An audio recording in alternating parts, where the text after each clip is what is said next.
Welcome to The Explainer. If you're a long-term investor, you're really up against one huge single challenge. Right? It's not about what's going to pop next month. No, it's about finding that one business, that one gem that's going to create wealth for you for decades to come. And that seems almost impossible, doesn't it? But what if the answer was actually simple? Well, one legendary investor, a guy named Philip Fisher, he absolutely believed it was. So Philip Fisher, he was a real pioneer of what we call growth investing.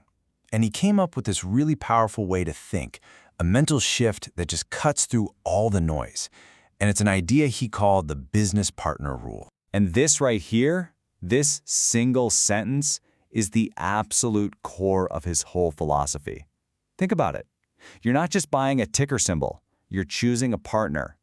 You don't just own a piece of paper, you're co-owning a real, living, breathing enterprise.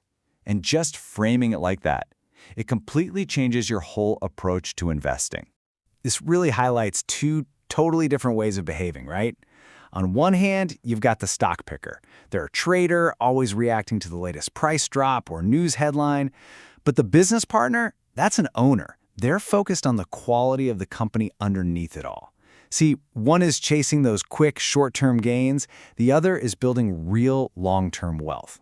It's the difference between just a transaction and a real commitment. So let's think about this. If you were picking a real-life business partner, you wouldn't just shake their hand and hope for the best, would you? Of course not. You'd interview them. You'd do your homework. And Fisher's whole point was, you've got to do the exact same thing with a company you invest in. And to help guide this interview process, Fisher actually came up with this legendary 15-point checklist. Now, the whole thing is pretty detailed, but honestly, the entire spirit of it, it can really be boiled down to 4 essential questions. The exact kind of questions you'd ask any potential long-term partner. Okay, so these are the 4 big ones. First, does this company actually have room to grow for years, or has it already hit its peak?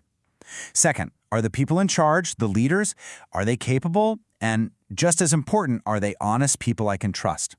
Third, does the company have some kind of unique edge, a moat, that protects it from rivals?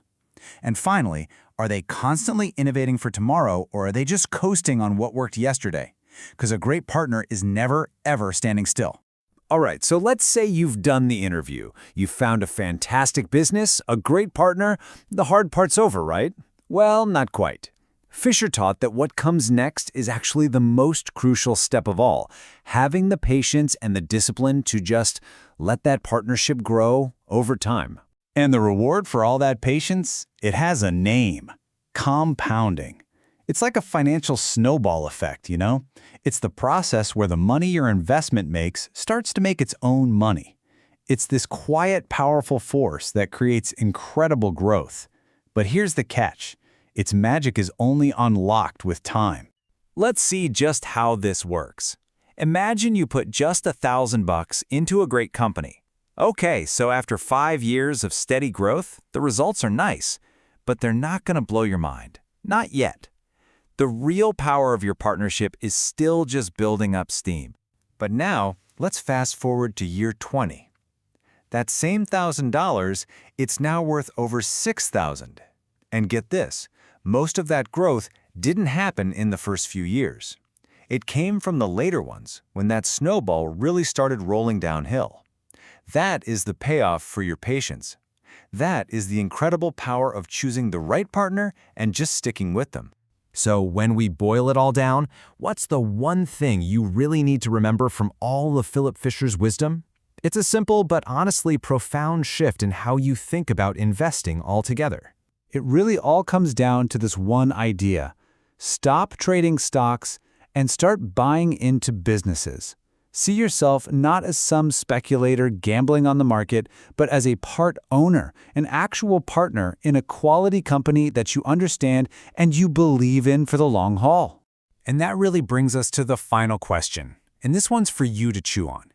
Using this exact framework, looking for that growth, that great leadership, that unique edge, and that drive to innovate.